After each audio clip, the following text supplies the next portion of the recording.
Yeah, for me, it comes down to two things. It's courage and it's community. Those have been the two kind of pillars that have really shaped my leadership practice. And I call it a practice because we give people this term of leaders, but really leadership is infinite amount of small decisions every single day that you have to make, right? So Yeah. in my leadership practice, it comes down to those things. And the reason I use courage over bravery is that when you look at the definitions, bravery is acting without any fear. There's Hmm. no fear. It's instinctual. You just kind of do it, right? But why courage is such a powerful term for me is that you are acting in spite of that fear, Yeah. right? You are making an intentional, conscious choice to act in spite of uncertainty, in spite of doubt, in spite of fear. Hmm. So it's really a matter of how do you cultivate that courage in order to take those intentional actions every day, right? And as women, there's a lot of things that you have to contend with. We're taught from a young age to be perfect, right? Instead of being good enough, right? Instead of having progress over perfection, right? Like those are Hmm. big things that a lot of folks have to deal with like from a young age, right? But even as racialized individuals, like model minority myth is a really big thing that holds a lot of folks back because you have to try and reach these elements of perfection before you can do anything. And I think that holds a lot of people back instead of being able to show up, iterate, evolve, collaborate, like do things in real time and make mistakes, right? So courage, I think, in being able to cultivate that, I think is super important. And then the other side of it for me is around community. I've never really had a boss that's been able to identify with my lived experiences. And because of the industry I'm in, I don't even have that many peers that are able to, identify with my lived experience. And so for me, it's all about community. And that's the group chats, that's the brunch dates, that's the like too long FaceTime calls, that's the frantic phone calls that you Mm. make to friends, to coworkers, to whatever. But like, I have a group chat that I rely on almost every day. And we talk about being good partners. We talk about motherhood. We talk Hmm. about work. We talk about how to navigate certain situations. Mm. And that to me gives me a lot of insight and wisdom and advice in order to act with courage on a daily basis. Mm. So this does lead to the next question then. How do you cultivate that courage? Yeah, I think there's a few ways of doing that. I think, my advice always is when you're trying to restart or start this journey in any way is one, figuring out what kind of leader you want to be. How do you want to show up? So it's an exercise I did when I took on this role of president, and it's something I revisit often. I literally sat down during my honeymoon, funnily enough, but my husband was taking a nap and I was like, okay, I'm going back to this job, taking over this role. What does that look like? And I wrote out what kind of leader I want to be. How do I want to show up for myself and for my team? And I think that gave me a bit of a blueprint of, okay, these are the qualities, the adjectives, the things that I want to live by in this role. And it acts as a really nice grounding kind of cheat sheet for me, but it also helps me with decision making, right? So if I need to make a tough decision, I can go back to that and reference it of how do I make this decision? How do I communicate this decision? How do I have empathy for other people as well based on that? Hmm. Um, I think another way here is that idea of like progress over perfection, right? Sometimes you just got to be like Nike and do it, right? I think a lot of times where a lot of folks have like analysis paralysis and they kind of Hmm. stop from doing things because they're trying to get something perfect. But again, if we go into this idea of you might never be perfect in somebody else's eyes, right? Especially if you're underestimated, especially if the system doesn't think you're supposed to be there. Sometimes you just got to do it, right? Hmm. You got to iterate, you got to like design by doing, see what's kind of out there and learn from maybe some of those situations that it might not have been quote unquote perfect. And I think another part of this is really about the reframe. Instead of thinking what's going to go wrong, oh God, I totally messed this up. Instead of thinking about things from a failure catastrophizing perspective, as you put it, I love that term. It's reframing it of like, how do I think of this as a learning opportunity? So it's more of like, okay, if this doesn't hit the mark, what have I learned from it? How can I grow from it? What are the opportunities? And I think that starts kind of like rewiring your brain a little bit to then act with courage because you're not thinking about this from just like a worst case scenario perspective. Yeah, yeah. What do they think about me? Blah blah blah blah blah. And oh, what if this Hmm. happens? And the what if, and soon they find out it's 3 a.m. in the morning and they still haven't slept, and they Yeah, actually did nothing about the problem, yeah, right? yeah. The deck is still sitting on their desktop. Yep. Exactly. Maybe we just get your shite done. None of those catastrophes would actually come true. Yeah. Um, so, knowing what you know now, if you had to go back to an earlier version of Nithya and give her Hmm. advice, what would you tell her? I would actually tell her to lead with more vulnerability, and show up with more vulnerability. And I think, part of having courage, part of being able to cultivate a community is also by showing the cracks, by being honest about what you really think. I think, because of things like model minority, because of maybe first child syndrome, all of these things, all these labels that we put on Labels. Yeah. More ourselves, labels. all labels, right? All labels.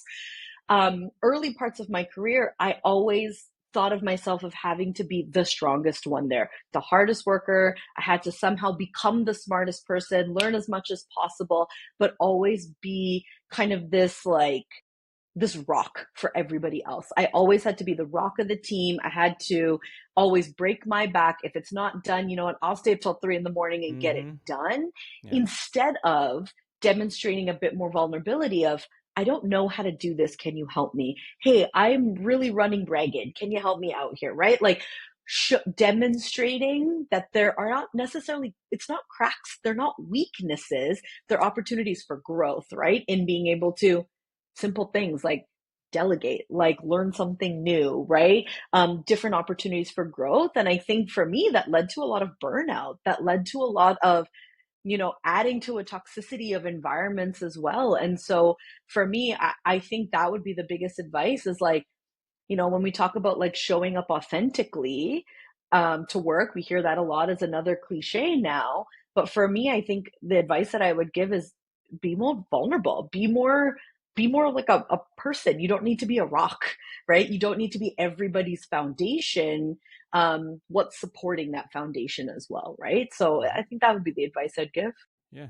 Yeah. Be human. Be a real person. Yeah. Nothing ever rattles Nitya.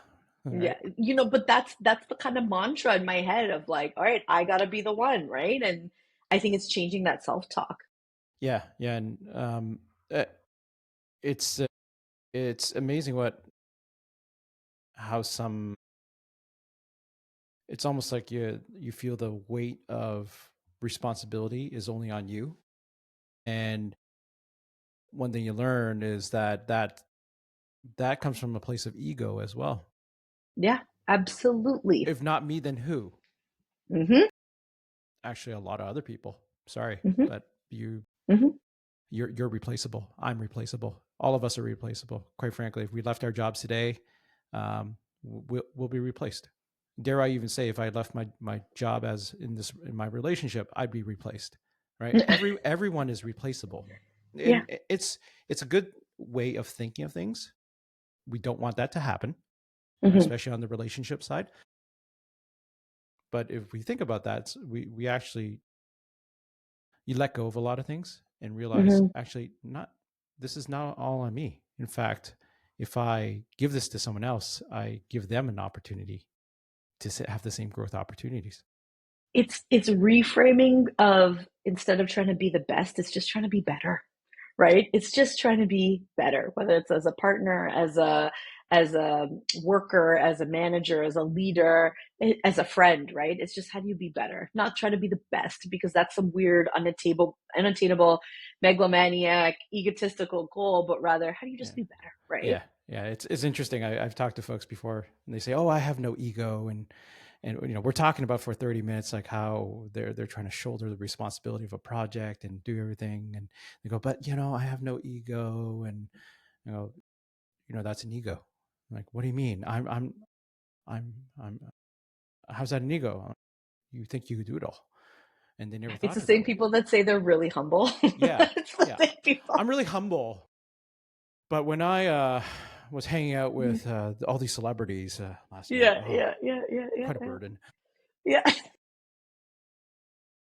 Humble brag, Yeah, yeah. name Humble drop. brag. That's an oxymoron. Exactly. Yeah. Um, Last question to you.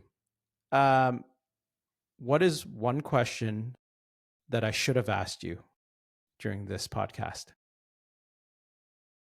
Uh, that is a hard question. Everyone gets stumped by this one. I know it's a good one. I'm going to stall for time here. But it's really similar to an interview question that I really love asking that stumps everybody. This is a total tangent as I try and stall here. But in every Sip your interview coffee. that I do, Sip yeah, your exactly. coffee. Yeah. In every interview I do, the very last question I ask people is, what's the most interesting thing about you that's not on your resume? And it Yeah. almost stumps everybody, but it's a great question. Yeah. What question should you have asked me? Um, Ooh, because you're gonna ask me the question. That's why I'm also like, do I be strategic? Maybe what the source of my confidence is? Maybe that's an interesting question. So Nithya, what's the source of it? So Nithya, what's the source of your confidence? Listen, see, I knew this is where you were going. You're just trying to get me to do your job for you. No, I'm kidding.